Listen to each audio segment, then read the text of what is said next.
ಪ್ರಿಯರೇ, ದೇವರು ಒಳ್ಳೆಯವರು, ಒಳ್ಳೆಯದನ್ನೇ ಮಾಡುವವರಾಗಿದ್ದಾರೆ. ದೇವರಿಗೆ ಕಿವಿಗೊಡೋಣ. ಈ ತಿಂಗಳ ಪೂರ ದೇವರು ನಮ್ಮನ್ನು ಆಶೀರ್ವದಿಸ್ತಾರೆ. ಪ್ರತಿದಿನ ದೇವರ ಸ್ವರವನ್ನು ಕೇಳಿಸಿಕೊಳ್ಳುವುದಕ್ಕಾಗಿ ಒಂದು ಸಮಯವನ್ನು ಕಾತರಿಸೋಣ. ಸತ್ಯವೇದದ ಮೊದಲನೇ ಅಧ್ಯಾಯದಲ್ಲಿ ಮತ್ತೆ ಮತ್ತೆ ಕಂಡುಬರುವ ಒಂದು ವಾಕ್ಯ ಏನಪ್ಪ ಅಂದರೆ, ಬಳಿಕ ದೇವರು ಹೀಗೆಂದರು. ಏನಂದ್ರಪ್ಪ? ಹೀಗೆಂದರು. ಅಪೊಸ್ತಲ ಕೃತ್ಯಗಳು 13ನೇ ಅಧ್ಯಾಯ 27 ನೋಡೋದಾದರೆ, ಅಲ್ಲಿ ದೇವರು ಯೆರೂಸಲೇಮಿನಲ್ಲಿ ವಾಸವಾಗಿರುವವರು, ಅವರ ಅಧಿಕಾರಿಗಳು ಆತನನ್ನಾಗಲಿ ಪ್ರತಿ ಸಬ್ಬತ್ ದಿನದಲ್ಲಿ ಪಾರಾಯಣವಾಗುವ ಪ್ರವಾದಿಗಳ ವಾಕ್ಯವನ್ನಾಗಲಿ ಗ್ರಹಿಸದೆ ಆತನನ್ನು ಅಪರಾಧಿ ಎಂದು ತೀರ್ಪು ಮಾಡಿ ಆ ವಾಕ್ಯಗಳನ್ನೇ ನೆರವೇರಿಸಿದರು. ದೇವರು ನಮಗೆ ಏಳು ಬಯಸುವುದನ್ನು ಕೇಳಿಸಿಕೊಳ್ಳುವುದಕ್ಕೆ ನಾವು ಸಿದ್ಧ ಇರಬೇಕು.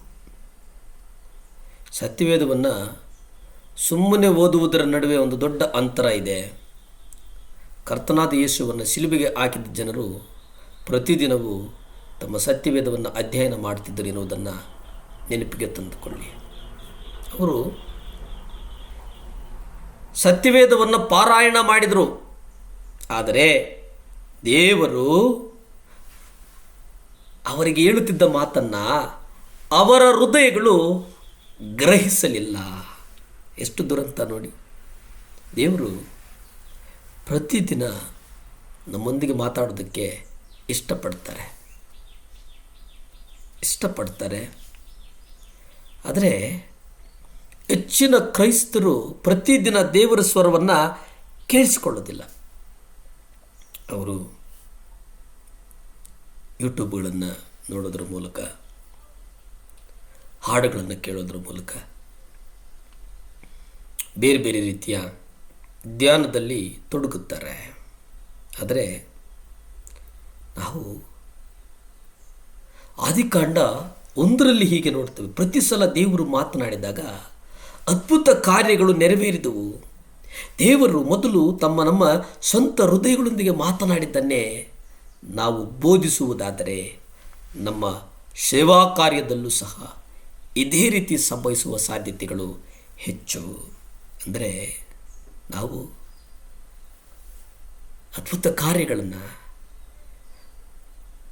ದೇವರು ಮಾಡಿದ ಕಾರ್ಯಗಳನ್ನು ನಾವು ಹೃದಯದಿಂದ ಗ್ರಹಿಸಬೇಕು. ನಾವು ಇವತ್ತು ಕಣ್ಣು, ಕಿವಿ, ಮೂಗು, ನಾಲಿಗೆಗಳಲ್ಲಿ ಗಮನಿಸ್ತಾ ಇದ್ದೇವೆ, ಆದರೆ ಅದು ಅಲ್ಲ. ಲೂಕ 10ನೇ ಅಧ್ಯಾಯ 42 ನೀವು ನೋಡಿ. ಆದರೆ ಅವಶ್ಯವಾದದ್ದು ಒಂದೇ, ಮರಿಯಳು ಆ ಒಳ್ಳೆಯ ಭಾಗವನ್ನೇ ಆರಿಸಿಕೊಂಡಿದ್ದಾಳೆ, ಅದು ಆಕೆಯಿಂದ ತೆಗೆಯಲ್ಪಡುವುದಿಲ್ಲ ಅಂದನು. ಇಲ್ಲಿ ಮರಿಯಾಳು,